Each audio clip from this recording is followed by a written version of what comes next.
বন্ধুরা, আমার মা এখন রেডি হচ্ছে জল ভরবে বলে। এই দেখো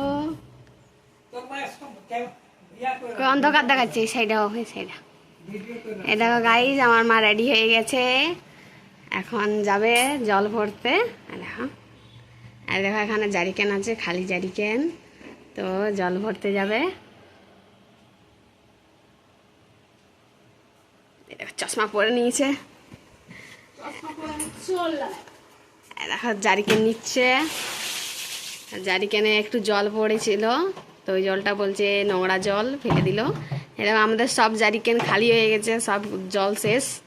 দুটো জারিকেন এখানে খালি হয়ে আছে, আর এখানে একটা জারিকেন খালি হয়ে আছে।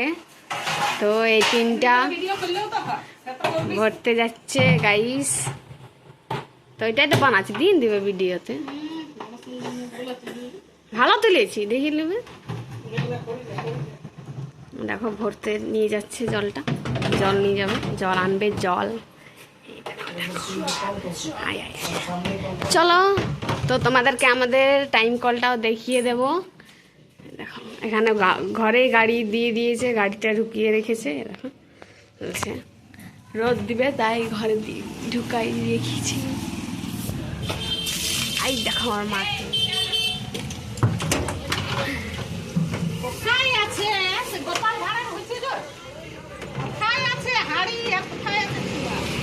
দেখো গাইস যারা যাচ্ছে।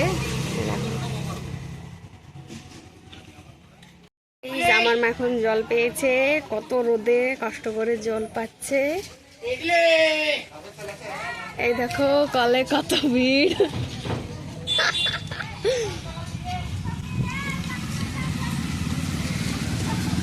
দেখো অনেক ভিড় হয়ে গেছে। এই দেখো আমার মা গাইস, এই একটা জল পেলো, আসছে আমাদের সামনেই কল, তাও আমরা জল পাই না অনেকবার।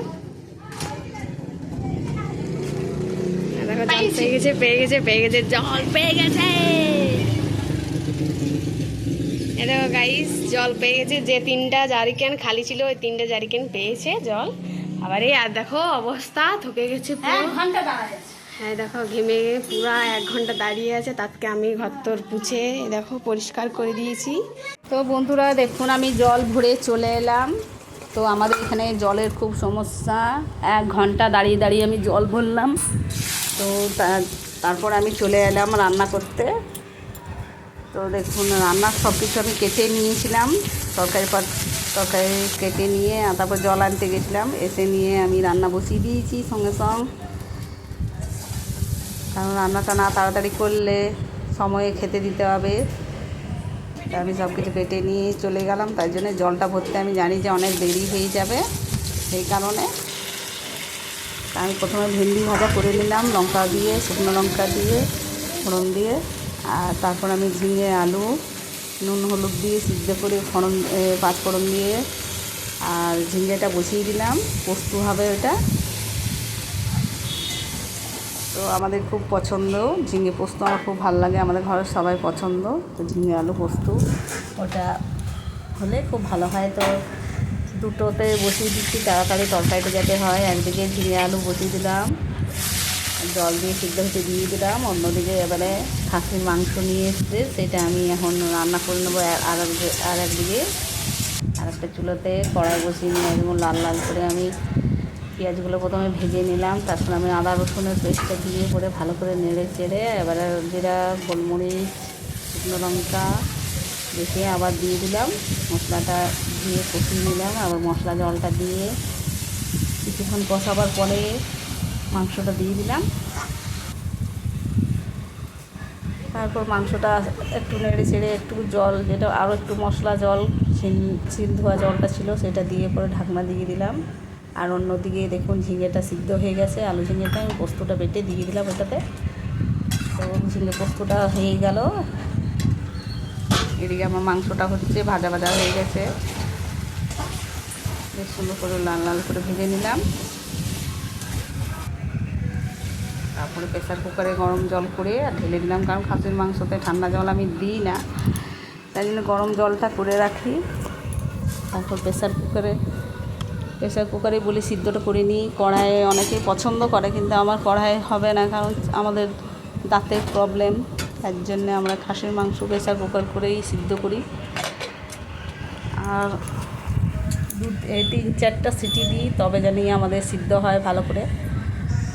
আবার অন্যদিকে আবার করলা কিছুটা ছিল, তো বলি ওগুলোও ভেজে নিই, কারণ হচ্ছে তখন সবগুলোই হয়ে যাক একসাথে ভাজাভাজি আসবে। তো ওগুলো আবার ছেলেমেয়েরা খাবে না, আমি অল্পই ছিল করলা, 3-4টা করলা ছিল, সেগুলোই ভেজে নিলাম। বলি এগুলো নষ্ট হয়ে যাবে, পোকা হয়ে যাবে, সে কারণে।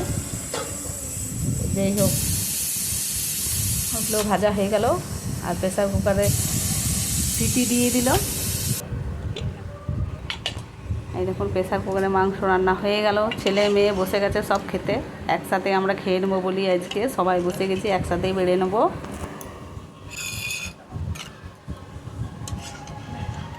খুব সুন্দর মাংসটা সিদ্ধ হয়েছে। হাই গাইস, দেখো আমার মা সাজিয়ে দিয়েছে কত সুন্দর করে থালাটা। তো আমি এবার খেতে শুরু করব। এখানে আছে ঝিঙে আলু পোস্ত আর খাসির ঝোল। দেখো কত সুন্দর করে একদম লাল লাল করে রান্না করেছে মা, খুব সুন্দর দেখাচ্ছে। আর এখানে কাল্লা ভাজা, দেখো লাল লাল করে ভেজেছে। আর এখানে ভেন্ডি ভাজা।